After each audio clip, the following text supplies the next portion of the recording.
Hello दोस्तों, कैसे हो आप सभी। आपका स्टैंड से में स्वागत है। मेरा नाम है हिमांशु सिंह और आज मैं डिस्कस करने वाला हूं आपसे बेसिस डायमेंशन के प्रॉब्लम पर। ठीक है, इसकी पिछली वीडियो मैंने आपको बताया था कि बेसिस क्या होता है, डायमेंशन क्या होता है। ठीक है, और उससे रिलेटेड कुछ सिंपल प्रॉब्लम्स मैंने डिस्कस किया था। इस वीडियो में मैं डिस्कस करूंगा इसी के सीरीज में कि प्रॉब्लम ही होंगी। ठीक है, उसी सीरीज में तो हम लोग ये देखेंगे कि अगर मान लो कोई हमारे पास ऐसा वेक्टर स्पेस होता है जिसमें हमारे पास सेट ऑफ यानी ऐसा vector space over the field R, उसमें क्या है कि कलेक्शन है किसके, सभी जितने टाइप के मैट्रिसेस होते हैं ऑल टाइप के मैट्रिसेस का कलेक्शन है। यानी हमारे पास जो वेक्टर स्पेस है कुछ इस टाइप का है। ठीक है, vector space over the field R. ठीक है, तो ये मेरा कुछ इस टाइप से है कि यहाँ पे ये एक मैट्रिक्स का कलेक्शन ले रहा है m/n की मैट्रिक्स, और यहाँ पर aij जो होगा वो क्या होगा, रियल इंट्रीज होगा। ठीक है, तो इस टाइप का मेरा क्या है, वेक्टर स्पेस है। अब मुझे करना क्या है, इसमें क्वेश्चन क्या होंगे मैं आपको बता रहा हूँ। ठीक है, इसमें फाइंड करना है ओनली डायमेंशन। आपको क्या फाइंड करना है, ओनली डायमेंशन फाइंड करना है। और वो क्या क्या हो सकते हैं स्पेसेस, मैं उनके बारे में चर्चा करूंगा। ठीक है, जैसे मैं यहाँ पर एक क्वेश्चन लेता हूँ। ठीक है, इसी स्पेस से रिलेटेड जैसे मैंने यहाँ पे लिया कि W1 इक्वल टू, ठीक है, और मैं आपको ले रहा हूँ यहाँ पर क्या ले रहा हूँ कि the collection of all matrices, ठीक है, whose first row is zero, whose first row is zero, first row is zero. अब ऐसा मान लो मेरे पास आया और इसका मुझे डायमेंशन फाइंड करना है। कैसे डायमेंशन निकालेंगे, पहले तो इस बात को समझिए आप। डायमेंशन निकालने के लिए आपको क्या करना है, आपको unknowns, number of unknowns find करने हैं। यानी एक्चुअली में आपको करना क्या है, इंडिपेंडेंट वेक्टर्स, यानी कि नंबर ऑफ इंडिपेंडेंट वेक्टर्स जितने होंगे। ठीक है, नंबर ऑफ इंडिपेंडेंट वेक्टर्स जितने भी होंगे, या फिर फ्री वेरिएबल बोल दें, नंबर ऑफ जितने फ्री वेरिएबल्स होंगे आप क्या कहेंगे उतने ही उसकी डायमेंशन होंगे। एक होता है पायवट वेरिएबल, एक होता है फ्री वेरिएबल। तो आपको क्या ढूंढने हैं, फ्री वेरिएबल्स ढूंढने हैं। तो नंबर ऑफ जितने फ्री वेरिएबल्स हो रहे हैं वही उसकी क्या हो जाएगी, डायमेंशन हो जाएगी। तो आप यहाँ पे समझिए पहले। ठीक है, मेरे पास क्या है, एक m/n की मैट्रिसेस है। तो यानी कि मेरे पास a11 a12 and so on a1n। ठीक है, a21 a22 and so on a2n, और इसी टाइप से चलते चले जाएंगे आप। तो ये आ जाएगा a31 a32 and so on, sorry, am1 am2 and so on amn। ये मेरे पास m/n की कोई मेरे पास मैट्रिक्स होगी। ठीक है, बोल रहा है फर्स्ट रो इज जीरो। आपको इसी को ध्यान देना है, ये बोल क्या रहा है। ठीक है, बोल रहा है first row is zero. First row मतलब होता है ये पॉइंट, ये बोल रहा है जीरो है। अगर ये जीरो है तो आप ये ऐसा समझिए कि सम ऑफ, सॉरी यहाँ पे सम ऑफ मैंने नहीं लिखा, sum of first row is zero, sum of first row is zero. तो मतलब इसका सम करें तो a11 plus a12 plus a13 and so on a1n equal to zero. आप यहाँ पे बताएंगे पायवट वेरिएबल कितने हैं। ठीक है, पायवट वेरिएबल कितने हैं यहाँ पर, तो a11 मेरा हो गया, this is called pivot variable, right, and this is called free variable. बात समझ में आ रही नहीं आ रही है। अब ध्यान से देखोगे तो ये सारे फ्री, क्योंकि इसके बारे में मेरा यहाँ पे कुछ नहीं बोला गया, इनके बारे में मेरे पास कुछ नहीं बोला गया, तो ये भी क्या है, फ्री है। ठीक है, ये पायवट है क्योंकि वो इन सभी पे वैल्यू पे डिपेंड करेगा, क्योंकि आप इनको पुट करेंगे तो इसके करस्पॉन्डिंग हमारे a11 आएगा। This is pivot variable and this is free variable, क्योंकि फ्री है, इनको कुछ भी आप रियल एंट्रीज रख सकते हैं यहाँ पर। ठीक है, तो इसका मतलब क्या हुआ, इसका मतलब हुआ कि मेरे कुछ भी हो सकते हैं। तो ये फ्री हो गए और ये पायवट हो गया। तो मेरे पास कितने, यही एक ऐसा है जो नॉन है, नॉन है, और बाकी सब क्या है, अननोन्स है। ये नॉन है क्योंकि आप इनको अगर फाइंड कर सकते हैं तो ये मेरा निकल आएगा। तो मेरे क्या हो गया, नॉन हो गया, बाकी सब क्या हो गए, अननोन। अगर आप हम टोटल अननोन्स की बात करें तो अगर इस सेट में कितने एलिमेंट्स, अगर मैं उसकी बात करूं तो बोलोगे mn एलिमेंट्स हैं। कितने एलिमेंट हैं, mn। यानी कि अगर आप टोटली अगर बात किया जाए कि मैट्रिक्स में, इस मैट्रिक्स स्पेस में, यानी कि इस वेक्टर स्पेस में कितने हमारे पास डायमेंशन होगी इसकी, तो आप इसकी डायमेंशन की अगर बात करेंगे तो डायमेंशन इसकी आएगी कितनी, तो आ जाएगी वो mn। ठीक है, टोटल हमारे पास इसमें नंबर कितने, mn है। लेकिन मैं अगर डायमेंशन ऑफ W1 की बात करूं यहाँ पर, ठीक है, तो आपको समझना है कि यहाँ पे कितने पायवट वेरिएबल हैं वो माइनस करने होते हैं। पायवट वेरिएबल क्या होते हैं, माइनस करने होते हैं। ठीक है, बस इतना याद रखना कि जितने पायवट वेरिएबल होंगे हमें उतने माइनस करने हैं। तो आप देखो mn मेरे पास है, टोटल मेरे पास mn है, जिनमें से ये खाली वन पिवट वेरिएबल है, बाकी सारे हमारे पास क्या है, फ्री वेरिएबल है। तो ये सभी डायमेंशन में बस एक ही हमारा होगा जो डायमेंशन में नहीं आ रहा है, वो एलिमेंट आप बाहर कर लीजिए। तो mn एलिमेंट में कितने एलिमेंट मेरे पास, कितने एंट्रीज हैं जो बाहर हो रही है, ओनली वन एंट्रीज है, वो कितना होगा, a11 बाहर हो रहा है। तो इसका मतलब ये हो जाएगा कि mn -1, ठीक है। तो इसकी जो डायमेंशन होगी W1 की वो कितनी होगी, mn -1। सिंपल है, ठीक है। अगर मैं इसी में बोल दूं, ठीक है, first sum of first column is 0, column is 0, तो इसके बारे में क्या ख्याल है आपका भाई। तो सेम इसकी भी डायमेंशन क्या होगी, इसकी W2 की भी डायमेंशन क्या होगी, वही होगी, ठीक है। W2 की डायमेंशन क्या होगी, mn -1। रीजन साफ है कि आप फर्स्ट कॉलम को ऐड कर लेंगे, ठीक है। तो इसमें पेड वेरिएबल कितना होगा, a11 ही होगा, बाकी सारे फ्री वेरिएबल्स हो जाएंगे। तो उसी टाइप से ये भी हमारा हो जाएगा। अगर मैं नेक्स्ट क्वेश्चन की बात करूं यहाँ पर, ठीक है, W3, अगर मैं ये कह दूं कि मेरे पास ऐसी मैट्रिक्स का कलेक्शन है, ठीक है, जिसके sum of each row is 0, sum of each row is 0, बात समझ में आ रही होगी, sum of each row is 0। तो अगर सभी रो का सम किया जाए और वो क्या आ जाए, 0 आ जाए, तो आप बताइए कि इसका डायमेंशन क्या होगा। देखते हैं dimension of W3 equal to क्या होगा। तो मैं क्या कहता हूं कि आप ऐसा करें, पहला काम है आपका ये होना चाहिए कि पहले तो मैट्रिक्स के बारे में आपको जानकारी होनी चाहिए। तो मैंने क्या बोला, सम ऑफ ईच रो, तो पहला रो क्या होगा, a11 plus a12 plus a13 plus and so on a1n equal to 0, ठीक है। फिर इसी टाइप से आपको समझना है, तो a21 plus a22 plus a23 plus and so on a2n equal to 0। Similar आप करते चले जाएंगे, तो am1 plus am2 plus am3 plus and so on करते हुए चले जाइए, तो amn इक्वल टू 0, ठीक है। ये आपको मिला। इसको खाली समझिए कि ये क्या बोल रहा है, इसके अकॉर्डिंग आपको क्या फाइंड करना है, नंबर ऑफ पाइवट फाइंड करने हैं और टोटल में उतना सेपरेट कर देना है, बस इतना याद रखना है, ठीक है। तो मैं आपको समझाता हूँ यहाँ पर। तो मेरे पास क्या हो रहा है, अगर देखा जाए तो इनका सम, तो ये हुआ पाइवट वेरिएबल, इनका सम किया तो ये हुआ पाइवट वेरिएबल, ठीक है।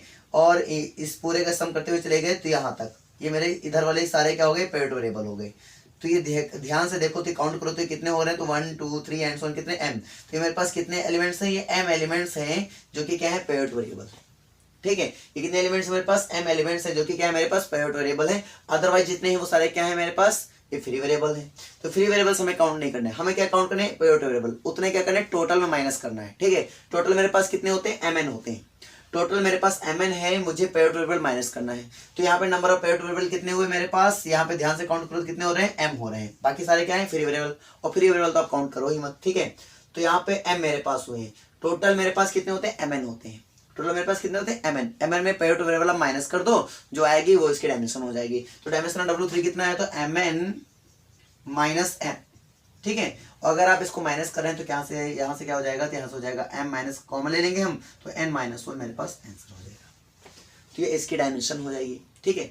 अगर मैं इसी में आपको समझा दूं, इसी में थर्ड क्वेश्चन मैं ये बना दूं आपका, ठीक है। थर्ड क्वेश्चन मैं ये बना रहा हूँ इसी में कि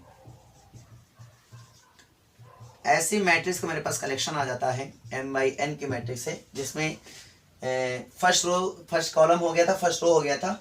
अगर मैं ईच कॉलम की बात करूं तो भी यही हमारे पास इसी टाइप से आएगा, बस वहां पे अंतर क्या होगा, ईच कॉलम की बात कर रहा हूं मैं, ठीक है। चलो मैं आपको दिखाता हूं, each sum of each column, ठीक है, इज 0। चलो यहाँ पे क्या बात कर लिया जाए, तो अगर ऐसा क्वेश्चन होता है तो यहाँ पे कैसे हम लोग डायमेंशन निकालेंगे, हमें फाइंड वही करना है, डायमेंशन W4 इक्वल टू 8। तो करेंगे कैसे, सम ऑफ ईच कॉलम इज 0, जितने कॉलम हैं उनका सम करो और वो क्या आ जाए, 0 आ जाए। तो कॉलम में क्या होता है आप समझते हैं, ठीक है। अगर मेरे पास मैट्रिक्स कुछ इस टाइप से है, a11 a12 and so on a1n, a21 a22 and so on a2n, ठीक है। और सिंपली ये हमारे पास हो जाएगा am1 am2 and so on amn ये मेरे पास m बाई n की कोई मेरे पास मैट्रिक्स हो गई। आपको कहना क्या है कि जितने भी कॉलम्स उनका सम, मतलब इनका सम क्या हो जाए, इनका सम क्या हो जाए, वो हो जाए 0। तो भाई जी आप ये बताओ मेरे पास, तो ये क्या हो गया, पहला टर्म हमारे पास क्या हो जाएगा, ये मेरे पास हो जाएगा पाइवट वेरिएबल। तो नंबर ऑफ पाइवट वेरिएबल कितने हो जाएंगे मेरे पास, n हो जाएंगे। नंबर ऑफ पाइवट वेरिएबल कितने हो जाएंगे, n इस बार, ठीक है। तो मैं डायमेंशन में मेरे पास डायमेंशन क्या हो जाएगी, टोटल मेरे पास mn थे, उनमें से मेरे पास n माइनस हो जाएंगे। तो मेरे पास डायमेंशन क्या हो जाएगी इसकी, तो टोटल मेरे पास mn थे, उसमें कितने माइनस हो जाएगा, n माइनस हो जाएगा। तो वैल्यू क्या बचेगी, तो n ले लेंगे कॉमन, हो जाएगा m-1। तो ये मेरे पास आंसर हो जाएगा। सिंपली बात समझ आ रही नहीं आ रही है, ठीक है। तो आपको यहाँ पे करना क्या है, एक्चुअली में अननोन्स फाइंड करने होते हैं, नंबर ऑफ अननोन्स, और टोटल नंबर ऑफ अननोन्स जो होंगे यहाँ पर वही हमारे पास क्या हो जाएंगे, डायमेंशन हो जाएगी। सिंपली आप ऐसा भी कह सकते हो, आप इसको ऐसा भी कह सकते हो कि इसमें जितने भी इंडिपेंडेंट वेक्टर्स हो रहे हैं, ठीक है, ये भी बोल सकते हो कि नंबर ऑफ इंडिपेंडेंट वेक्टर्स क्या हो रहे हैं मेरे पास, डायमेंशन हो रहे हैं। या फिर सिंपली आप ऐसा कह दो कि जितने पाइवट वेरिएबल हैं टोटल में पाइवट वेरिएबल को निकाल दो, जो भी बचेगा वो हमारे पास डायमेंशन हो रहा है। इसमें निकालने में सिंपली आपको ये कह सकते हो, ठीक है। या फिर यहाँ पे जितने फ्री वेरिएबल्स हो रहे हैं, नंबर ऑफ फ्री वेरिएबल्स, वो भी हमारे पास क्या हो रहे हैं, डायमेंशन हो रहे हैं। तो आप किसी भी वे में आप समझना चाहो समझ सकते हो। कहने का मतलब बस इतना है कि जो अननोन है उन्हीं को आपको काउंट करना है, बाकी सबको हमें छोड़ना है, ठीक है, इतना याद रखना। तो टोटल में आप ऐसा कर सकते हो, जो पाइवट है उनको माइनस कर दो, सिंपली आपका आंसर आ जाता है। तो आपने ये देखा, ठीक है। और पाइवट वेरिएबल, फ्री वेरिएबल क्या होता है, सब भी हमने लीनियर सिस्टम जब हमने पढ़ा था, सिस्टम ऑफ लीनियर इक्वेशन, उसमें बहुत अच्छे से हम लोगों ने समझा था, ठीक है। अब बार बार इसके बारे में डिस्कस नहीं करेंगे। तो फिलहाल के लिए ये पॉइंट आपको समझ आ रहे होंगे। तो मैं आपको अभी और एग्जांपल्स कराता हूँ और भी आपको क्लियर हो जाएगा, ठीक है। जो नेक्स्ट क्वेश्चन मेरे पास है वो ये कहता है कि the collection of all matrices, ठीक है, whose each row and column, sum of each row and column is 0, sum of each row and column, ठीक है, is 0। ये आपका है। अब इस स्टेटमेंट के अकॉर्डिंग मेरी कहानी क्या होनी चाहिए, अब जैसा स्टेटमेंट बोले वैसा ही आपको काम करना है। तो आप क्या करें, पहले चीज है कि आपके पास कोई मैट्रिसेस होनी चाहिए। तो मैं सिंपली इसको लिख लेता हूँ, आप एक बार समझ लीजिए, आपको लिखने की बार बार जरूरत नहीं है, ठीक है। मैं आपको समझाने के लिए लिखता हूँ, बाकी आप एक बार लिख लीजिए, काम खत्म, ठीक है। और मेरे पास ये हो जाएगा AM1 एंड AM2 MN। तो ऐसा मेरे पास M/N की कोई मैट्रिसेस हो गई, ठीक है। तो मैं क्या कहना चाहता हूँ कि जितने भी मैं कर रहा हूँ सम ऑफ ईच रो, ठीक है, अगर मैं सभी रो को जोड़ूंगा, मतलब इधर वाले एलिमेंट्स, अगर मैं इनका सम कर दूं, ठीक है, जितने भी एलिमेंट्स हैं ये मेरे पास कितने हैं, जितने भी हैं उनका मैं सम कर दूं, ठीक है। तो m मेरे पास है तो उनका मैं सम कर रहा हूँ, कहानी क्लियर हो गई। सम ऑफ ईच रो, तो मेरे पास m रोज थे, ठीक है। तो कहने मतलब इनका मैंने सम किया, क्लियर हो गया। तो सम किया तो ये सारे ये जितने भी ये हमारे पास हैं ये सभी क्या हो गए, पाइवट वेरिएबल हो गए, हो गए नहीं हो गए, ये सारे क्या हो गए, पाइवट वेरिएबल हो गए। तो फर्स्ट कॉलम आपका जा रहा है यहाँ से, देखो ध्यान से, फर्स्ट कॉलम आपके पास जा रहा है, ठीक है। और सम ऑफ ईच रो हो गया and sum of each columns. अगर आप इनका सम करके देखते हैं, आप इनका सम करके देखते हैं, अगेंस्ट इनका सम करके देखते हैं, इनका सम, ठीक है। तो ये वाले जो होंगे, इधर वाले ध्यान से देखना, इधर वाले जो होंगे ये मेरे पाइवट वेरिएबल हो जाएंगे, हो जाएगा नहीं, ये पहले बताओ, ठीक है। इधर वाले पाइवट वेरिएबल हो गए, इधर वाले पाइवट वेरिएबल हो गए। टोटल मेरे पास देखा जाए रो कितने हैं, m है, टोटल कॉलम कितने हैं, n है। तो एक रो तो पूरा निकल रहा है, नहीं निकल रहा है, देखो पाइवट वेरिएबल एक रो पूरा निकल गया, एक कॉलम पूरा, देखो यहाँ से देखो यहाँ निकल गया, एक रो पूरा निकल गया और एक पूरा कॉलम निकल गया। और ये एलिमेंट है जो 2 बार निकल रहा है, बस समझना, ये एलिमेंट है जो 2 बार निकल रहा है, इसको एक बार प्लस कर देना। तो ये नहीं समझना, मेरे पास टोटल क्या होते हैं, mn होते हैं, ठीक है। उनमें से क्या क्या निकल गया, उनमें से ये निकल गया आपके पास, ये क्योंकि पाइवट वेरिएबल तो ये नहीं पूरा निकल जाएगा। तो ये नहीं, यानी मेरे पास थे कितने रोज थे मेरे पास, इसमें मेरे पास रोज थे m, तो उसमें एक रो तो मेरा निकल गया, ठीक है। एंड एक मेरे पास कॉलम निकल गया, ध्यान से देखो, तो एक मेरे पास क्या निकल गया, कॉलम निकल गया। तो एक मेरे पास कॉलम भी निकल गया, ठीक है। तो एक मेरे पास कॉलम निकल गया। और एक एलिमेंट ऐसा है जो 2 बार निकल गया, तो उसको एक बार ऐड कर दो, ठीक है। क्योंकि निकालना, यहाँ पे देखो मैंने क्या किया, इधर भी निकाल दिया, इधर भी निकाल दिया।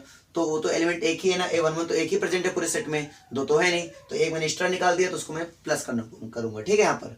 तो ये हुआ एक तरीका निकालने का। तो इससे करोगे तो हो जाएगा mn माइनस n और माइनस m और प्लस 1, एक तरीका तो ये हुआ। दूसरा तरीका मेरे पास समझने का है, मान लो मेरे पास mn है, इसमें एलिमेंट्स कितने मेरे पास mn है, ठीक है। mn में मैंने क्या कहा कि कितने पेरियोड मेरे पास निकल गए, तो यहां से देखोगे तो पहले बात ये मेरे पास कितने हैं, ये मेरे पास n है, ठीक है। तो n पहले मेरे पास निकल गए तो माइनस n कर लिया, फिर मेरे पास कितने हैं, ये मेरे पास m है, तो m मेरे पास निकल गए माइनस m कर दिया। ये एलिमेंट मेरे पास 2 बार निकला, इसलिए मैं इसमें क्या कर दूंगा, +1 कर दूंगा। तो ये तरीका हुआ, ठीक है। तो आप क्या कहते हैं कि आप जो पेरियोड वेरिएबल फ्री वेरिएबल निकालना आ गया होगा, तो बहुत ही सिंपल वे में देखो आ रहे हैं, ठीक है।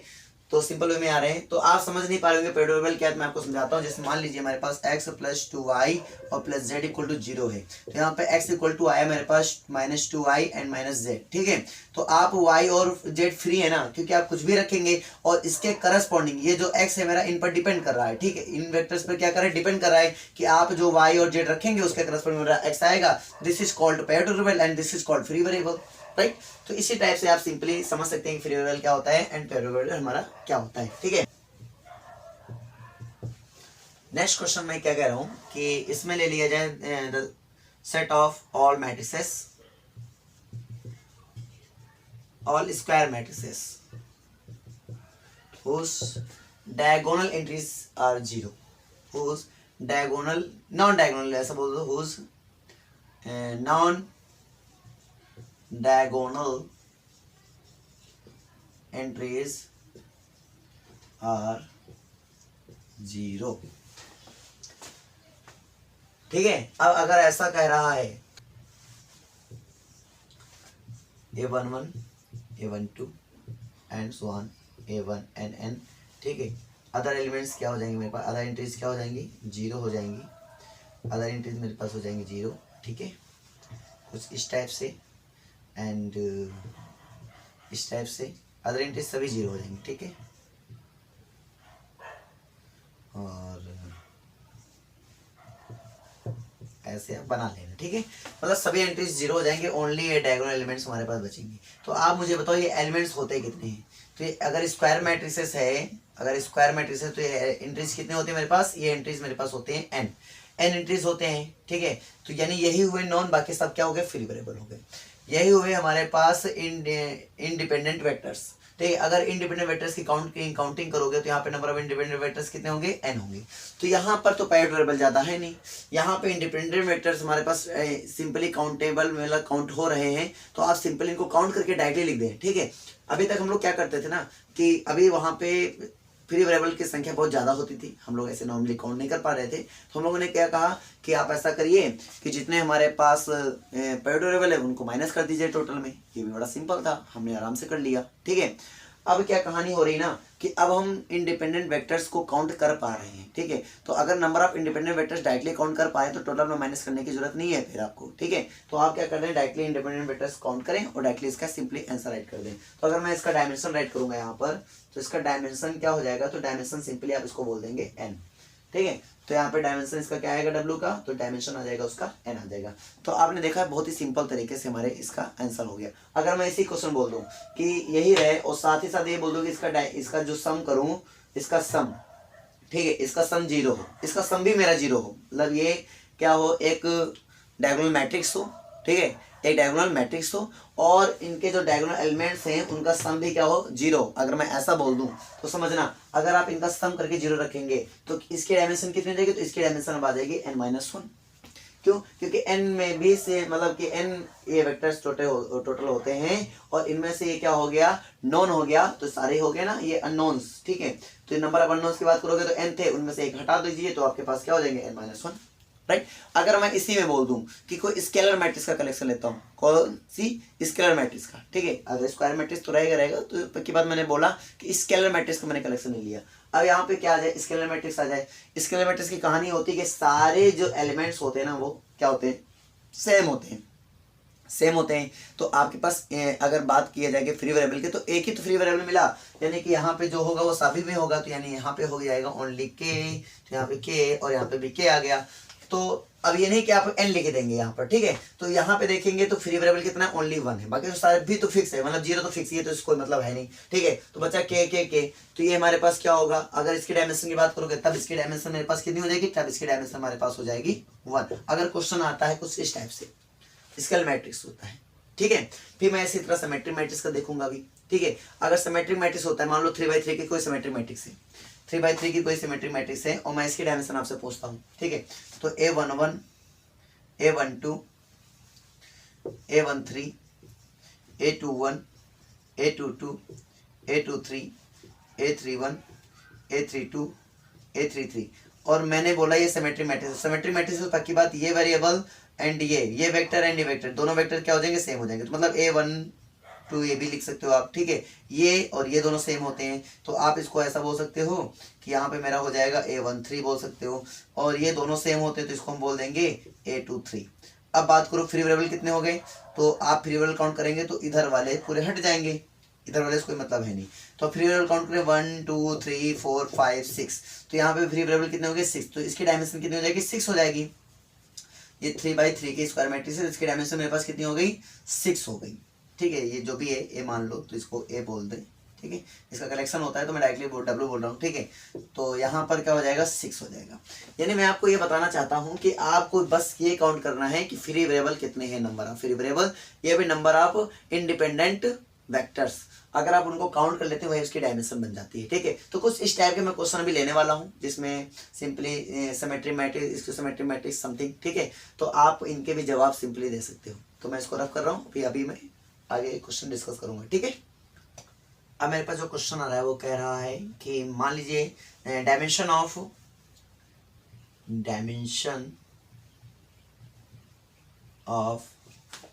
Set of all symmetric matrices. अगर हमें इसकी डायमेंशन फाइंड करनी है तो कैसे फाइंड करेंगे हम लोग, ठीक है। सिमेट्रिक मैट्रिसेस है भाई, सिमेट्रिक मैट्रिसेस है तो दैट मींस इसका मतलब सिमेट्रिक की कहानी होती क्या है कि A ट्रांसपोज इक्वल टू क्या होना चाहिए, A होना चाहिए, ठीक है।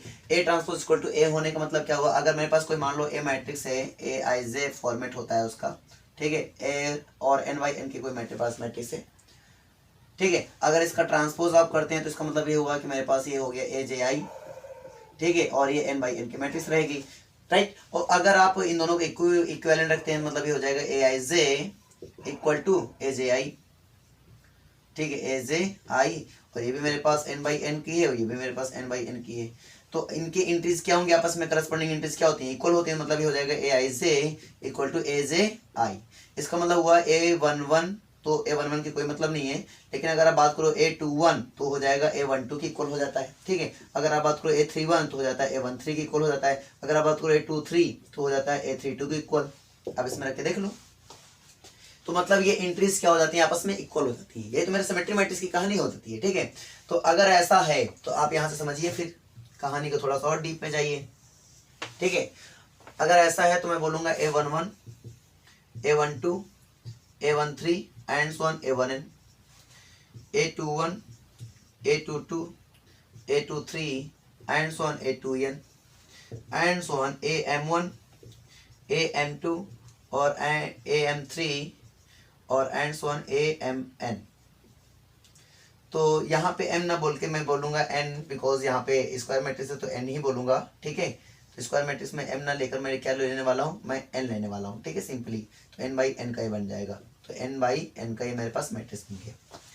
अब सिचुएशन ये है कि इधर वाले तो बेटा क्या है, अब इधर वाले तो देखो ये इस पर डिपेंड कर रहा है नहीं कर रहा है, और ये इस पर डिपेंड कर रहा है, ठीक है। इस टाइप से जितने भी इधर वेक्टर होंगे इस साइड के, ठीक है, इस सभी साइड के, यानी ये जितने भी वेक्टर्स होंगे मेरे पास, इस सभी के सभी वेक्टर्स, ठीक है, ये किस पर डिपेंड करेंगे मेरे पास, ये इन सभी पे डिपेंड करेंगे। जैसे A12 A21 पे डिपेंड, सॉरी A21 A12 पे डिपेंड करेगा, और यहाँ पे जो हमारा मान लो A31 रहा होगा A13 पे डिपेंड करेगा, क्योंकि आपने अभी कंडीशन देखा यहाँ पर। तो मतलब अगर मैं फ्री वेरिएबल की बात करूं तो फ्री वेरिएबल मेरे पास इतने ही होंगे, इतने।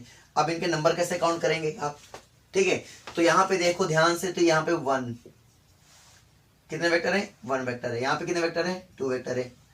इस टाइप पे यहाँ पे जो अगर सीरीज देखेंगे आप तो यहाँ पे कितने वेक्टर रहेंगे, यहाँ पे 3 वेक्टर रहेंगे। इस टाइप से करते करते जाएंगे 1 2 3, इस टाइप से करते जाएंगे तो यहाँ पे कितने वेक्टर्स हो जाएंगे इस वाली लाइन में, तो यहाँ पे कितने वेक्टर्स हो जाएंगे मेरे पास, तो n वेक्टर हो जाएंगे। इनका करो सम, क्योंकि आपको क्या करना है, कलेक्शन करना है, यानी कि नंबर काउंट करने हैं, टोटल नंबर काउंट करने हैं। तो आप क्या करेंगे 1 + 2 + 3 + एंड सो ऑन + n, ठीक है, इनका करेंगे सम तो हमारे पास है, क्योंकि ये हमारे पास क्या है, नंबर ऑफ इंडिपेंडेंट वेक्टर्स या फिर नंबर ऑफ फ्री वेरिएबल्स। ठीक है, तो ये क्या हो जाएंगे, इनका सम करेंगे तो हमारे पास इसका फॉर्मूला ही होता है सिंपली n+1 और बाई 2। तो ये क्या होगा, मेरे पास डायमेंशन हो जाएगा। तो आप इसके डायमेंशन बोल सकते हैं इक्वल टू क्या हो जाएगा, n² + n/2। ये इसका डायमेंशन हो जाएगा, किसका, dimension of set of all symmetric matrices this, ये बन जाता है। अच्छा, इसी में मैं आपसे ये बोल दूं, यहाँ पे इसकी सिमेट्रिक मैट्रिक्स लगा देता हूं मैं, इसकी सिमेट्रिक मैट्रिक्स। तो यहाँ पे कहानी क्या होती है, तो यहाँ पे सिंपली आप ऐसे बोल सकते हैं -a। ठीक है, -a बोल देंगे तो मेरे पास सिचुएशन ऐसी होगी, बस यहाँ पे क्या आ जाएगा, -a आ जाएगा। अब ये ऐसा होता है तो ठीक है, तो इसको तो कोई दिक्कत नहीं है, तो आप समझ गए होंगे कि यहाँ पे क्या अंतर आ जाएगा, बस यहाँ माइनस आ जाएगा, तो यहाँ माइनस आ जाता है। क्लियर हो गई, नहीं हो गई। लेकिन अगर आप ये बात करें A11 की बात करते हैं, तो मतलब ai बात करते हैं, तो ai मतलब i और j दोनों इक्वल कर दिए मैंने, i और j दोनों इक्वल किया, तो ऐसा लिख सकता हूँ, नहीं लिख सकता हूँ, ये माइनस है यहाँ पर, तो आप देखेंगे तो यहाँ से हो जाएगा 2ai = 0, यहाँ से हो जाएगा ai = 0। मतलब ये तो फिक्स हो गया, ai मतलब हुआ A11 A12 यानी डायगोनल एलिमेंट एंट्रीज है ना, यानी A11 A22 A33 A44 ANN, ये जितने भी एंट्रीज होंगी ना, वो क्या बोल रहा है, ये 0 होगा। समझो, अगर वो इसकी सिमेट्री मैट्रिक्स होता है तो इस पॉइंट को पक्का सेटिस्फाई करेगा। ठीक है, कि A transpose of A equal to -a।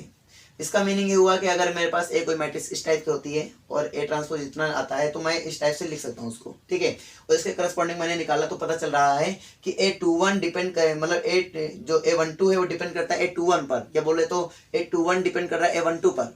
ठीक है, तो इस टाइप से एक दूसरे पर डिपेंड कर रहे हैं। बस क्या होता है, अगर मान लीजिए यहाँ पर एंट्रीज आया 1, तो यहाँ पक्का आएगा -1। अगर मान लो यहाँ आया 3, तो यहाँ पक्का आएगा -3। ठीक है, तो आपने इस बात को समझा, और साथ ही साथ ये भी समझा कि इसके डायगोनल एंट्रीज क्या होती हैं, 0 होती हैं। तो मतलब इसके जितने भी डायगोनल एंट्रीज होंगे ना, ये सभी, ये तो फिक्स हो गया कि ये डायगोनल एंट्रीज क्या हो जाएंगे, मेरे पास 0 हो जाएंगे। तो ये 0 0 0 0 इस टाइप से भर देंगे। ठीक है, क्लियर हुआ नहीं हुआ। तो अब इंडिपेंडेंट वेक्टर्स कितने हो गए, तो एक और कम कर लीजिए भाई आप। अब कहां तक जाएंगे, n-1 तक जाएंगे हम लोग।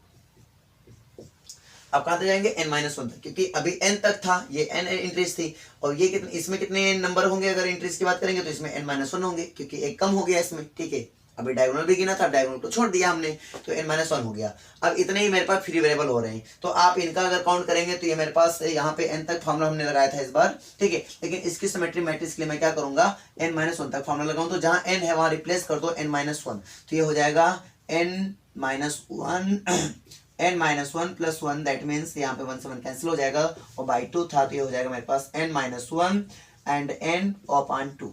तो इसके सिमेट्री मैट्रिक्स के लिए मेरे पास क्या आंसर आएगा, वो आएगा n × n-1/2। तो अगर मैं बात करूंगा, इसी में लिख लो, ठीक है, dimension of set of all, ठीक है, skew symmetric matrices will be n-1/2। तो बताओ समझ में आ रहा है कि नहीं आ रहा है। ठीक है, तो आप क्या कर सकते हैं, आप जब भी कभी भी डायमेंशन निकालेंगे तो आपको बस यही काउंट करने हैं कि इंडिटरमिनेंट वेक्टर इसमें इंडिपेंडेंट वेक्टर्स इसमें कितने हैं। अगर नंबर ऑफ इंडिपेंडेंट वेक्टर्स आप काउंट कर लेते हैं तो सिंपली इसका वही डायमेंशन हो जाएगा। ठीक है, तो आपने देखा जितने भी हमने क्वेश्चन देखे हैं, तो ये बहुत ही इजी क्वेश्चन थे। अगर आपसे कोई पूछ ले कि sir dimension of set of all null matrices की बात कर लिया जाए, तो अगर नल मैट्रिसेस की डायमेंशन में बात करूँ, डायमेंशन ऑफ नल मैट्रिसेस, तो इसकी डायमेंशन क्या हो जाएगी, तो सिंपली आप बता देना, क्योंकि मैंने आपको बताया नहीं होगा। लेकिन अगर आप देखें, कोई मान लो 0 वेक्टर होता है किसी सेट के अंदर, मान लो 0 वेक्टर आ जाता है। ठीक है, अगर 0 वेक्टर आ जाता है तो पहली बात तो वो क्या होगा, एलाई नहीं होगा। अगर वो एलाई नहीं होगा तो उसके डायमेंशन में जितने वेक्टर्स होंगे, अब यार नल वेक्टर है तो ऑलरेडी वो सिंगलटन एक रखेगा, वो भी एक नल, मतलब 0 वेक्टर रखेगा, और 0 वेक्टर रख रहा है, सिंगलटन रख रहा है, तो उसके जब भी ऐसा आ जाता है, उसकी डायमेंशन आपसे अगर पूछ लिया जाता है, तो आप इसकी डायमेंशन हमेशा बताएंगे क्या, 0 बताएंगे। ठीक है, क्यों 0 होता है, क्योंकि इसमें कोई ऐसा वेक्टर है ही नहीं, इसमें कोई ऐसा वेक्टर है ही नहीं जो कि क्या हो, मेरे पास li हो। तो जब भी li वेक्टर्स आपको मिले ना, ठीक है, अगर li वेक्टर्स नहीं मिल रहे हैं तो सिंपली आप उसको क्या कह सकते हैं, उसकी डायमेंशन क्या होगी, 0। अगर कोई सेट सिंगलटन सेट होता है उसमें ओनली 0 वेक्टर होता है तो पहली बात तो वो डायरेक्टली आप बोल दो कि उसकी डायमेंशन मेरे पास 0 होगी। तो आप डायमेंशन ऑफ नल मैट्रिसेस की बात कर रहे हैं तो यार उसके तो डायमेंशन तो पक्का क्या होगा, 0 ही होगा, ठीक है। तो आई होप आपको इतना पूरा क्लियर हुआ होगा। चलो मैं कुछ क्वेश्चंस और लेता हूँ और आपको और भी क्लियर हो जाएगा कि डायमेंशन कैसे फाइंड करते हैं। देखो मेरे पास नया वेक्टर स्पेस आ गया Cn और द फील्ड C, ठीक है। अब इससे रिलेटेड मैं तुम्हें पहले कुछ फैक्ट्स बता दूं। अगर मान लीजिए ये Cn over the field R आ जाता है तो इसका कोई तुमसे पूछे डायमेंशन क्या होता है तो क्या होगा, CR आ जाता है उसका डायमेंशन पूछे तो क्या होगा, C अगर Q आ जाता है उसका डायमेंशन कोई पूछे तो क्या होगा, C और N, और यहाँ पे मान लीजिए यहाँ पे क्या आ गया, C आ गया तो उसका डायमेंशन कोई तुमसे पूछे क्या होगा, ठीक है। और ऐसे हमारे पास मान लो CN और यहाँ पे Q आ गया तो उसका डायमेंशन क्या होगा, और यहाँ पे मान लीजिए CN और यहाँ पे मान लीजिए, चलो हम आपको कुछ सिंपली जनरली आपको हम बता दे रहे हैं, ठीक है। आप याद कर लो, ये N वाले ज़्यादा याद कर लो, ठीक है। तो जैसे मान लीजिए अगर R के लिए करते हैं तो यहाँ पर देखो C अगर R के लिए करते हैं तो यहाँ पे आता है डायमेंशन होता है वो 2 होता है। अगर यहाँ पे बात करेंगे तो यहाँ कितना होगा, 2n होगा, ठीक है। और यहाँ पे बात करते हैं तो अगर हम बात करते हैं C और तो फिर C की बात करते हैं तो यहाँ तो 1 होता है डायमेंशन। अगर मैं यहाँ की बात करता हूँ तो यहाँ कितना हो जाएगा मेरे पास, तो ये हो जाएगा n, ठीक है। और यहाँ पे बात करता हूँ तो हो जाता है इनफाइनाइट डायमेंशन, और अगर इसकी बात करता हूँ तो भी आएगा इनफाइनाइट डायमेंशन, ठीक है। तो इन जनरली ये कभी कभी डायरेक्टली ये पूछ लेते हैं, तो अभी फिलहाल के लिए मैं आपको ऐसे बता रहा हूँ हिंट वाइज, ठीक है। आप चाहो तो प्रूफ भी कर सकते हो, लेकिन वैसे हिंट वाइज मैंने आपको बता दिया, ठीक है। फिलहाल के लिए यहाँ पे मैंने कुछ सिंपल क्वेश्चन लिए हैं। W1 इक्वल टू मेरे पास A1 A2 and so on AN है, ठीक है। और वेक्टर स्पेस तो आपके सामने दिया ही गया है। इसमें कंडीशन ये है कि आप इनका सम करते हैं वो क्या हो जाए, 0 हो जाए। तो मुझे इसकी डायमेंशन बतानी है, तो सोचो इसकी डायमेंशन क्या होगी। पहले थिंक करो आप, वीडियो को पॉज करके पहले आप क्वेश्चन खुद लगाया करें, उसके बाद ही यहाँ पे सोल्यूशन देखा करें, उससे आपका भी कंसेप्ट क्लियर होगा और कुछ नए कंसेप्ट भी बिल्ड हो जाएंगे, ठीक है। तो जैसे कि यहाँ पे आपने देखा तो इनका आपने सम किया, तो यहाँ पे इंडिपेंडेंट वेक्टर्स काउंट करें। देखो ओवरऑल की बात मैं करूँ तो यहाँ पे n वेक्टर्स मेरे पास क्या है, n वेक्टर्स है मेरे पास, ठीक है। तो यानी अगर मैं नॉर्मली अगर बात करूंगा तो टोटल अगर मैं डायमेंशन की बात कर रहा हूँ तो हो गया n। अब मुझे ये देखना है इसमें पेयर्ड वेरिएबल कितने हैं, ठीक है, बस वही आपको माइनस कर देना है। तो इसमें पेयर्ड वेरिएबल कितने होंगे, अगर आप सम कर रहे हैं A1 plus A2 plus and so on AN कर रहे हैं तो यानी यहाँ पर पेयर्ड वेरिएबल इतने हुए, फ्री वेरिएबल इतने हैं, ठीक। तो पेयर्ड वेरिएबल ओनली 1 हो रहा है तो n में कितना सब्ट्रैक्ट कर देना है, 1। तो मेरे पास इसका डायमेंशन हो जाता है n-1, ठीक है। ये तो बड़ा इजी था। अब मैं नेक्स्ट यहाँ पे डायमेंशन देखने वाला हूँ, जैसे कि बोल रहा है AI equal to 0 for I और I डिवाइड्स n। मतलब ये है कि अब इसकी डायमेंशन क्या होगी, जब वो सभी I जो इसको डिवाइड कर रहे हैं n को, ठीक है। n मतलब यहाँ पे मान लो, अगर ये मान लो ऐसा मान लो दे देते हैं हम आपको कि A1 A2 और यहाँ पे मान लो आपको दे देते हैं हम A3, ठीक है। तो मान लो ऐसा दिया मैंने A1 A2 A3, तो यहाँ पे लास्ट जो मेरा n है वो कितना है, 3। तो 3 को डिवाइड करने वाले जितने भी होंगे I वो रख देंगे 0, बाकी इसका तो 3 को कौन डिवाइड कर रहा है, ओनली 1 कर रहा है, ठीक है। तो ये हो गया वेक्टर 0, तो ये इसको पता नहीं। अब यहाँ पे कितना है A2 एंड 3 को 3 भी डिवाइड करा तो ये भी हो गया 0, तो बचा क्या A2। तो यहाँ पे इसकी डायमेंशन कितनी हो जाएगी, 1 हो जाएगी, जिससे आपने इसको समझा, ठीक है। लेकिन यहाँ पर तो मेरे पास n वेक्टर्स हैं, तो n वेक्टर्स में कैसे पता करेंगे, तो n वेक्टर्स में पता नहीं करना है आपको समझना है। तो आप क्या करें, इनके नंबर ऑफ डिवाइजर फाइंड कर लें, कितने हैं उतने माइनस कर दें। आपने जैसे यहाँ पे देखा मैंने सिंपली आपको जैसे बताया कि A1 A2, ठीक है, A3 एंड A4।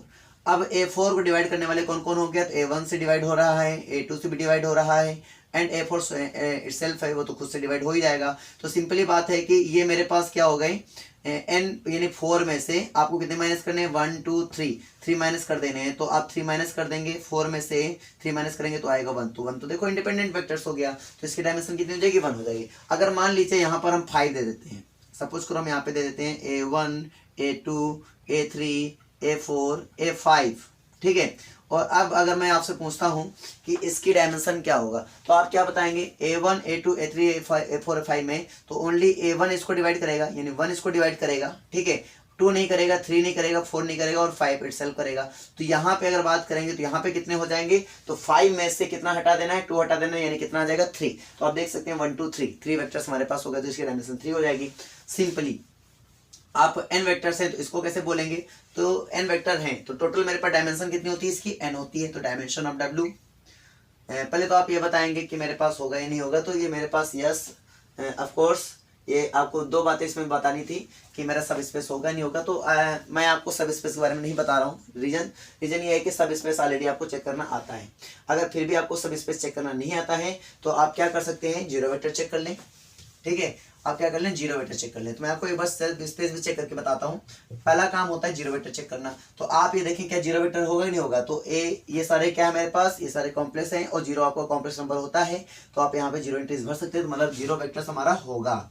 ठीक है, पहला पॉइंट। दूसरा पॉइंट चेक करने का, क्योंकि सब स्पेस भी चेक करना है, मैं उसको चेक नहीं कर रहा हूँ बिकॉज ये मेरा मतलब लेक्चर नहीं है सब स्पेस के ऊपर, मैंने ऑलरेडी बना रखा है, लेकिन मैं फिर भी इन जनरल आपको बता रहा हूँ कैसे चेक करना है। ठीक है, तो जीरो वेक्टर हमारा होगा। नेक्स्ट अगर मैं बात करूँ यहाँ पे वेक्टर एडिशन की बात करूँ, तो आप कोई दो इसके मेंबर लीजिए, यानी कि W1 के कोई दो वेक्टर ऐसे उठाइए। ठीक है, जैसे मैंने उठा लिया A1, ठीक है, A2 and so on AN, एक उठा लिया मैंने B1 B2 and so on BN। ठीक है, इसको आपने माना A, इसको मान लिया आपने B, और इनका सम करो तो A, क्योंकि ये भी बिलोंग कर रहा है W1 में और ये भी बिलोंग कर रहा है W1 में, तो इसका सम करो A प्लस B, वो भी बिलोंग करे कहाँ, W1 में। ठीक है, तो अब ये कैसे होगा, अब ये कैसे होगा वेक्टर एडिशन, अब ये कैसे होगा भाई कि A प्लस B मेरा W1 में बिलोंग कर जाए। तो उसके लिए भाई देखो, अगर ये इसमें बिलोंग कर रहा है तो पक्की बात है ये कंडीशन कौन सेटिस्फाई कर रहा होगा, ये वाली। ठीक है, ये कंडीशन मेरे पास क्या है कि समेशन AI इक्वल टू क्या हो जाएगा, जीरो होगा, तो ये सेटिस्फाई कर रहा होगा। तो और साथ ही साथ ये भी मेरा सेटिस्फाई कर रहा है, क्योंकि इसमें बिलोंग कर रहा है तो पक्की बात ये भी सेटिस्फाई कर रहा होगा कि BI इक्वल टू क्या होगा, जीरो होगा। तो इन दोनों का सम करो, सम करेंगे तो ये हो जाएगा summation I1 to N AI plus BI, ये भी क्या हो जाएगा, जीरो हो जाएगा। दैट मीन्स अगर इनका सम जीरो हो रहा है मतलब A plus B equal to zero. क्यों, मैं आपको करके बताता हूँ। अब इसको समेशन ब्रेक करिए। ठीक है, AI और plus summation BI equal to A और प्लस B, और ये इक्वल टू क्या आया, जीरो। अगर ऐसा आ रहा है, ठीक है, अगर ऐसा आ रहा है इक्वल टू जीरो हो रहा है, तो बिकॉज ये जीरो है ये भी जीरो, मतलब इनका सम भी क्या होगा, जीरो। तो अगर ऐसा हो रहा है तो मतलब हम बोल सकते हैं कि A प्लस B मेरा क्या होगा, W1 में बिलोंग करेगा। ठीक है, तो आपने वेक्टर एडिशन चेक कर लिया है, जीरो वेक्टर चेक कर लिया है। सेकेंड एंड लास्ट पॉइंट जो होता है मेरे पास वो होता है स्केलर मल्टीप्लिकेशन।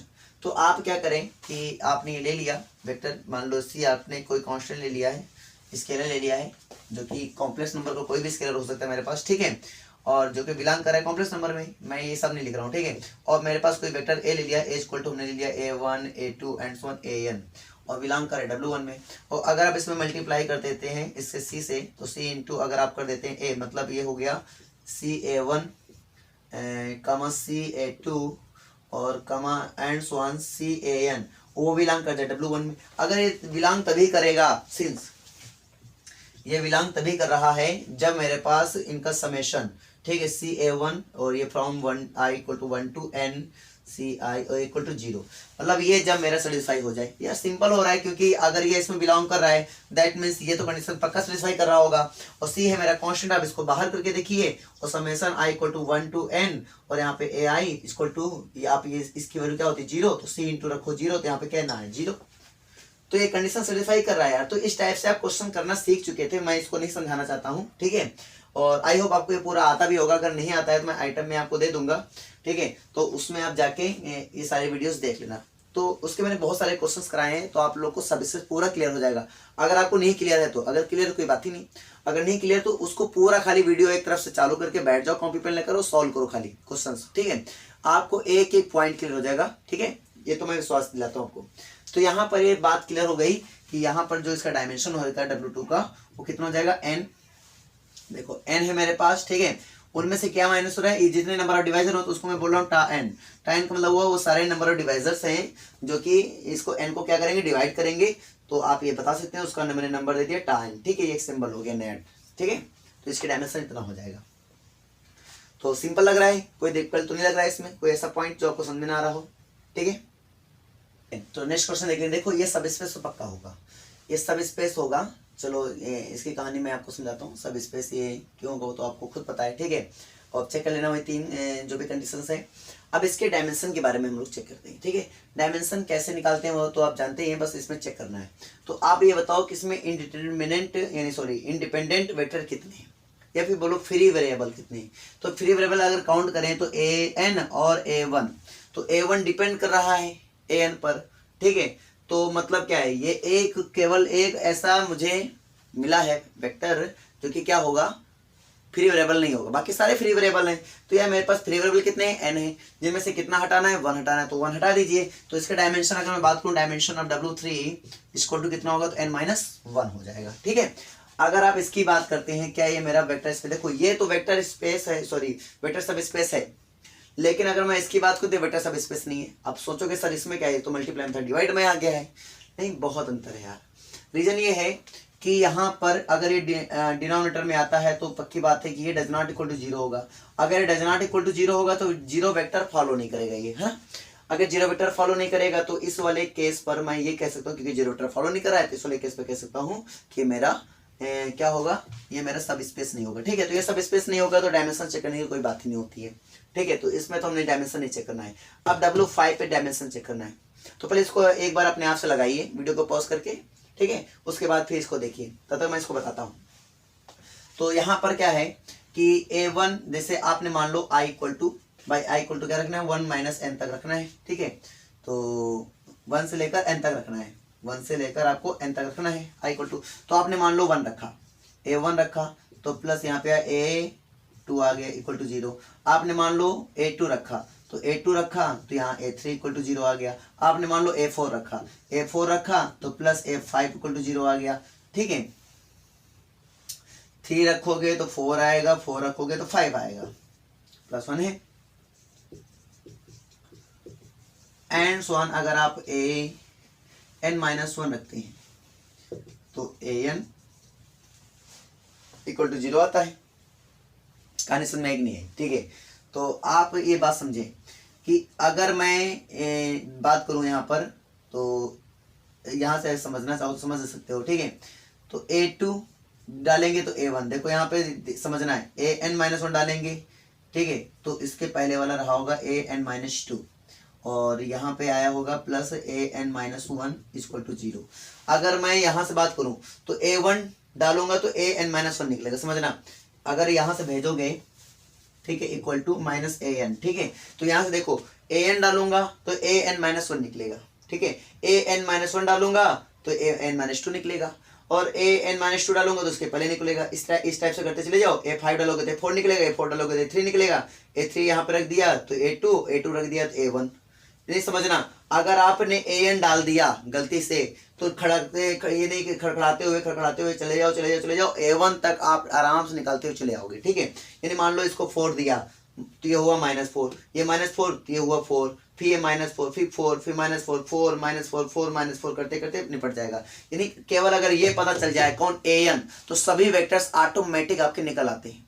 तो अगर आप इसकी डायमेंशन की बात करोगे तो यहाँ पे फ्री वेरिएबल कितना हुआ, तो सारे वेरिएबल डिपेंड कर रहा है, क्योंकि an-1 डिपेंड कर रहा है an पर, और an-2 an-1 पर डिपेंड कर रहा है। तो ये सारे वेक्टर क्या है, एक दूसरे पे डिपेंड कर रहे हैं। तो यानी अगर मैं an को कुछ ना कुछ दे दूं, ठीक है, यानी कि कुछ भी फ्री कर दूं, ये फ्री वेरिएबल कुछ भी डालूंगा तो सारे वेक्टर मुझे पता चल जाएंगे। तो यानी यहाँ पे फ्री वेरिएबल कितना हुआ, ओनली 1 हुआ। तो इसका मतलब इसके डायमेंशन की बात की जाए कितना हुआ, तो इसके डायमेंशन भी 1 ही होगा, ठीक है। तो यानी W5 पे जो डायमेंशन होगा यहाँ पर वो कितना होगा, मेरे पास 1 होगा, ठीक है। तो यहाँ से बात क्लियर हो गई आप लोग को। अब कुछ हम लोग बेसिक प्रॉपर्टीज के बारे में जान लेते हैं, इसकी कुछ प्रॉपर्टीज है उनके बारे में जान लेते हैं, उसके बाद आगे बढ़ते हैं। तो दोस्तों मैंने यहाँ पर कुछ ऑब्जर्वेशन लिखे हुए हैं, ठीक है। इन ऑब्जर्वेशन को थोड़ा समझते हैं, थोड़ा विजुलाइज करते हैं, उसके बाद ही आगे बढ़ेंगे, ठीक है। डायमेंशन ऑफ वेक्टर स्पेस, पहले इसके बारे में चर्चा करेंगे, फिर डायमेंशन ऑफ सब स्पेस, इसके बारे में चर्चा करेंगे, ठीक है। Let V be vector space such that one basis has m elements and another basis has n elements. Then देखो हमारे पास क्या होता है, कोई वेक्टर स्पेस मान लो है, ठीक है। अब कोई वेक्टर स्पेस है, उसकी डायमेंशन कुछ भी रही हो, मान लीजिए कुछ भी रही हो, हमें फर्क नहीं पड़ता, लेकिन उसके बेसिस क्या बन रहे हैं। हमने दो बेसिस निकाले, एक B1 निकाले, एक B2 निकाल लिया। आप समझ पा रहे हो मैं क्या बता रहा हूँ।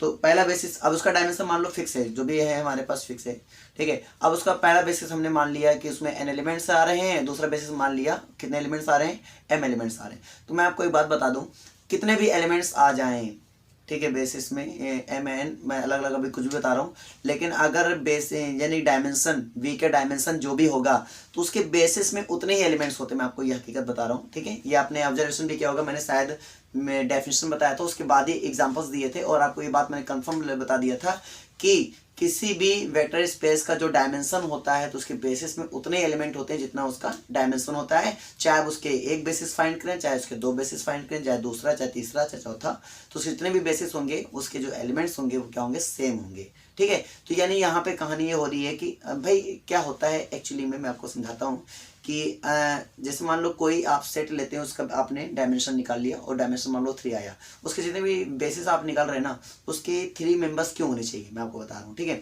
तो डायमेंशन की डेफिनेशन होती क्या है, the number of, the maximum number of independent vectors ना बोल के मैं ये बोलूँगा the number of vectors in basis, ठीक है, the number of vectors in basis. यानी कि यहाँ पर डायमेंशन का मतलब हो रहा है कि जितने बेसिस में वेक्टर्स हो रहे हैं उनका नंबर जो होगा वही मेरा क्या कहलाएगा, बेसिस कहलाएगा।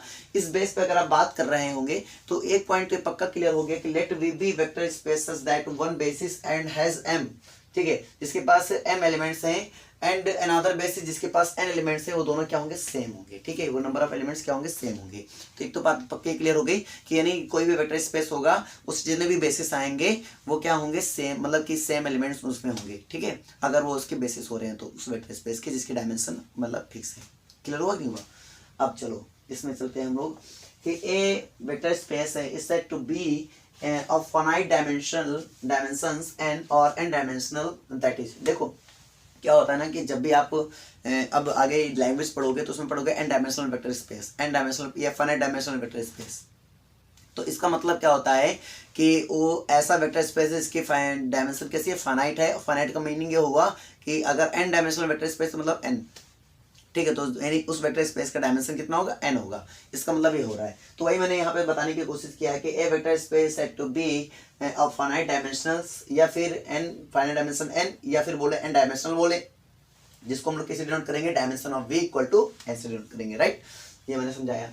और तीसरा पॉइंट मैंने आपको ये बताया कि कोई भी वेक्टर स्पेस, मान लो कोई जीरो वेक्टर स्पेस होता है, कोई जीरो वेक्टर स्पेस होता है जिसमें एक ही एलिमेंट है, सिंगल जीरो वेक्टर, और अगर वो ऐसा होता है तो इसकी डायमेंशन अगर बात करेंगे, आप इसकी डायमेंशन की बात करेंगे तो कितना आएगा, 0। अभी मैंने आपको एग्जांपल्स बेस पे आपको बताया भी था कि अगर ऐसा होता है तो आपके पास जब भी ऐसा मिल जाता है तो आप क्या बोलेंगे कि मैंने इसका डायमेंशन कितना होगा, 0 होगा, ठीक है। आप इसको दिखा भी सकते हैं क्योंकि इसमें कोई भी एलाई वेक्टर नहीं होता है, कोई भी एलाई वेक्टर नहीं होता है, तो डायमेंशन क्या होता है कि बेसिस में जो एलाई वेक्टर्स होते हैं उनके नंबर काउंट करें तो ये हमारे पास होता है। तो यहाँ पे कोई एलाई वेक्टर ही नहीं होगा तो सिंपल सी बात है कि इसकी कोई डायमेंशन नहीं होगी, ठीक है। तो बेसिस में कोई एलिमेंट्स नहीं आएगा तो पक्के डायमेंशन भी कुछ नहीं होगा। तो नेक्स्ट हम लोग लेकर चलते हैं रैंक ऑफ मैट्रिसेस, ठीक है। Rank of matrix equal to क्या है, maximum number of L I rows of row space of A बोल सकते हो, ठीक है। यहाँ पे रो स्पेस होना चाहिए, row space of A, that is मतलब rank of A equal to the dimension of row space of A. तो कभी भी रैंक ऑफ ए की बात किया जाए तो आप समझ जाना कि आपको क्या बता देना है, dimension of row space of A या मैक्सिमम नंबर ऑफ एलाई, ठीक है, इन रो स्पेस ऑफ ए। तो अगर आप बता देते हैं तो उसके रैंक ऑफ ए वही हो जाता है। खत्म हो गया। चलो नेक्स्ट पॉइंट लेकर चलते हैं। नेक्स्ट पॉइंट ये है कि कभी भी रो स्पेस की डायमेंशन की बात करो या वेक्टर स्पेस की डायमेंशन की बात करो, दोनों हमेशा क्या होते हैं, इक्वल होते हैं, ठीक है। ये पॉइंट हमारे पास वेरी इंपॉर्टेंट पॉइंट है किसके, वेक्टर स्पेस से रिलेटेड। अब हम लेकर चल रहे हैं आपको dimension of vector and dimension of सब स्पेस के बारे में। देखो विजुलाइज आप जरूर करें, ठीक है, क्योंकि मैंने जो भी थ्योरी पढ़ाई है, जो भी अभी पॉइंट्स मैं बता रहा हूँ, ये पॉइंट्स मैं पहले भी डिस्कस कर चुका हूँ थ्योरी को पढ़ाते हुए, क्वेश्चन लगाते हुए मैंने डिस्कस किया था प्रॉब्लम को सॉल्व करते हुए। अभी हम लोग क्या कर रहे हैं ना, उनको विजुलाइज करके, क्योंकि आपने अगर मेरी वीडियोस को पूरी देखे हैं, यानी पहला भी इसका जो वीडियो बना था वो भी देखा है, तो आप समझ पा रहे होंगे कि इसमें कहानी क्या हो रही है, ठीक है। डायमेंशंस ऑफ ए सब स्पेस, इसकी कहानी क्या है कि each subspace of n dimensional vector space V और the field F of dimension n is a finite dimensional subspace, that is, जैसे मान लीजिए हमारे पास कोई वेक्टर स्पेस, मैंने समझा भी था, अगर कोई मान लो वेक्टर स्पेस है, ठीक है, वी, और जिसकी डायमेंशन हमारे पास कितनी है, जिसकी डायमेंशन मेरे पास मान लीजिए n है, n का मतलब मान लो यहाँ पे मान लो 3 आया, तो यार कोई स्पेस मान लीजिए 3 है जिसके पास 3 वेक्टर्स मान लो है, ठीक है, 3 वेक्टर स्पेस है, मान लीजिए v इक्वल टू 1,0,0 एंड मतलब समथिंग कुछ भी ऐसे मान लो आपको दे दिया गया, ठीक है। अब अगर कोई सब स्पेस निकालोगे तो इन्हीं के वेक्टर से बनाएगा, और सब स्पेस बना क्या सकता है समझना, सब स्पेस कैसे बनाएगा, ये तो पूरे इनके वेक्टर ले ले तो डायमेंशन भी इसके इक्वल हो जाएगी, ठीक है। अगर मान लो जो हम सब स्पेस बना रहे हैं तो मान लीजिए v इक्वल टू, मैं आपको इन जनरल ऐसे बता रहा हूँ, जैसे मान लीजिए v इक्वल टू हमारे पास है a b c, a जिससे मान लो x1 y1 x2 सॉरी मान लो x1 x2 x3 ऐसे लिखते हो, एंड y1 y2 y3, तो मैं इसको क्या a बोल रहा हूँ, इसको b बोल रहा हूँ, इसको c बोल रहा हूँ, इस टाइप से, ठीक है। तो यहाँ मान लो हमने a b c ऐसे ले लिया, वेक्टर में कितने मेंबर हैं, मतलब इस वेक्टर स्पेस में मान लो 3 मेंबर हमारे पास है, तो इसकी डायमेंशन कितनी होगी, 3 मान लो हो गई, समझ मैं ऐसा जनरली आपको समझा रहा हूँ, ठीक है।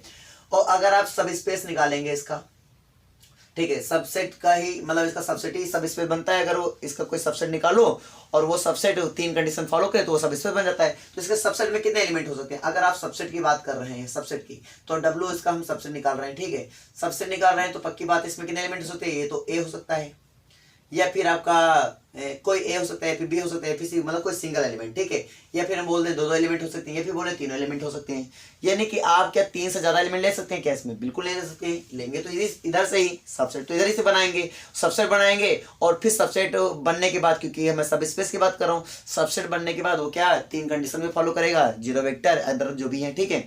तो कहने मतलब क्या है कि यार ये जो बन रहा है ना, ठीक है, ये जो बन रहा है ना, तो सिंपल सी बात है, वो इसके डायमेंशन से क्या होगा, ये तो लेस होगा, ये तो इक्वल होगा, लेकिन इक्वल होगा तो पक्की बात है कि पूरे एलिमेंट ये रख रहा होगा अपने अंदर, ठीक है, पूरे इसके एलिमेंट रख लिया होगा उसने, ये ऐसा सब स्पेस बन जाएगा, ठीक है। तो सिंपल सी कहानी है कि इसकी डायमेंशन तभी इक्वल होगी जब मेरे पास v इक्वल हो जाएगा किसके, W के, तो हम कहेंगे कि मेरे इसकी डायमेंशन भी क्या होगी, इक्वल होगी। तो आप इसको ऐसे विजुलाइज करें तो आपको समझ में आएगा।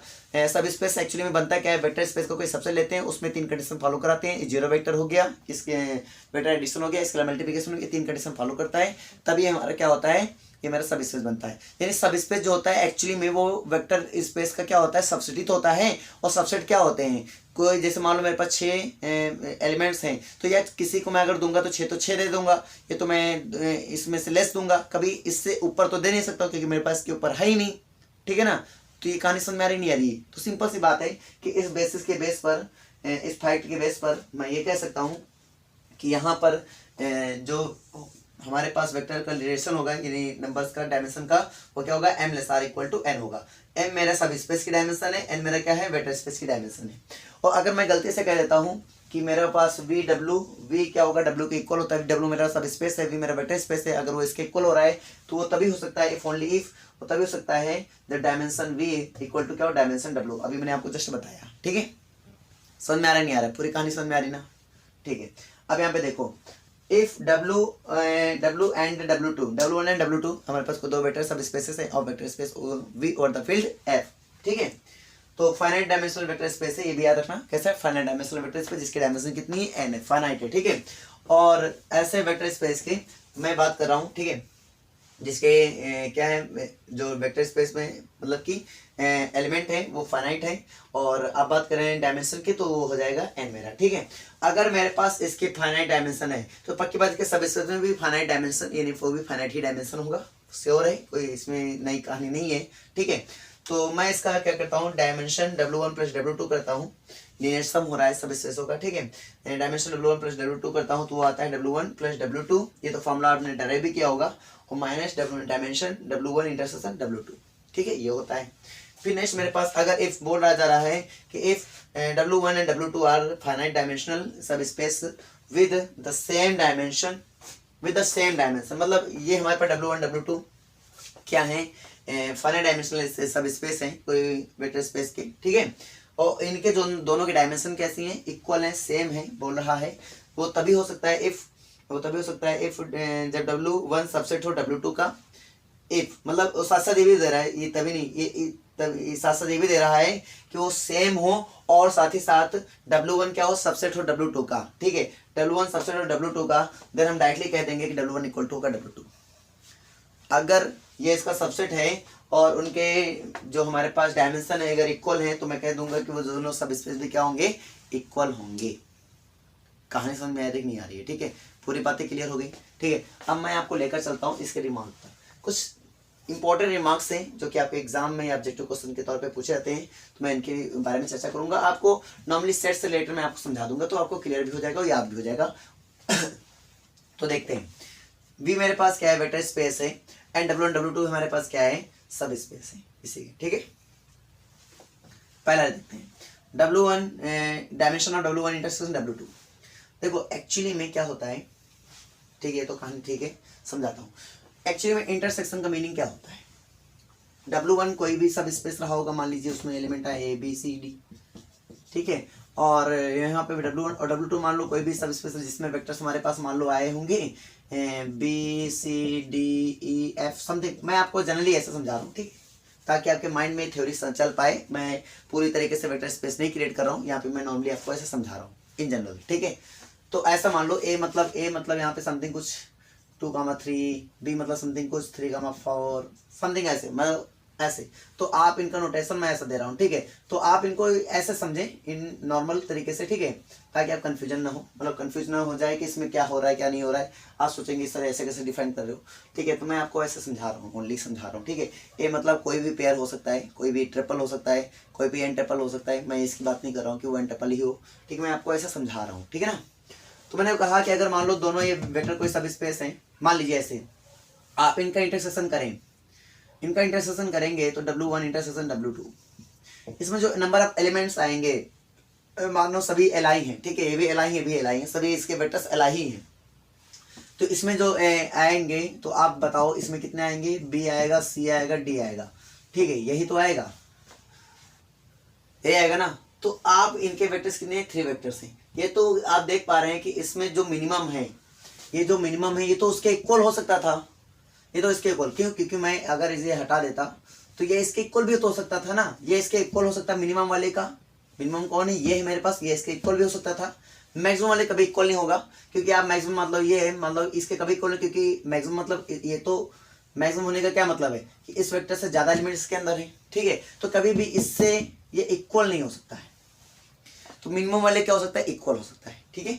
ये फिर मिनिमम वाले का डायमेंशन इक्वल हो सकता है, या फिर क्या हो सकता है, उसके इक्वल हो सकता है, या फिर उससे लेस हो सकता है, लेकिन कभी इससे ग्रेटर नहीं हो सकता। तो याद रखें कि डायमेंशन W1 और डायमेंशन W2 से वो क्या होगा, ऐसे इन जनरल में आपको समझा रहा हूँ, मतलब ये कोई रियल एग्जांपल नहीं है, मैंने आपको बस ऐसे ताकि हमारे याद रहने में कोई मतलब इसमें दिक्कत ना हो याद करने में, तो मैंने आपको ऐसे समझाया, ठीक है। तो इसमें जो डायमेंशन होगा W1 इंटरसेक्शन W2 का, वो इससे डायमेंशन W1 से क्या होगा, लेस होगा, ठीक है। W1 क्या मतलब दोनों में जो हमारा मिनिमम होगा उसमें, ठीक है, दोनों डायमेंशन में जो मिनिमम होगा ये तो उससे लेस होगा, ये तो उसके क्या होगा, इक्वल होगा। बस समझ में आ गई। इसी टाइप से इसकी बात कर ले हम, तो इसमें क्या होगा हमारे पास, ये तो इससे ग्रेटर है तो मैक्सिमम, अगर यहाँ पे ग्रेटर लग गया तो मैक्सिमम होना चाहिए, किससे मैक्सिमम तो मेरे पास इन दोनों से लिए जो भी है आप चेक कर लेना कि 0 या फिर dimension W1 plus dimension W2 minus dimension V, ठीक है, इससे क्या होगा, लेस होगा। मतलब यहाँ पे सॉरी मैक्सिमम जो भी 0 और इन दोनों में जो भी मैक्सिमम होगा तो उसको हम रखेंगे यहाँ पर और अपना चेक कर लेंगे कि डायमेंशन क्या है। तो मतलब ये कुछ बेसिक प्रॉपर्टीज है, इनको लिख लेना, याद कर लेना, मैं ज़्यादा इवेलुएट नहीं करने वाला हूँ इसमें, ठीक है। तो आपने इसको कितना समझा है ये कमेंट करके जरूर बताना।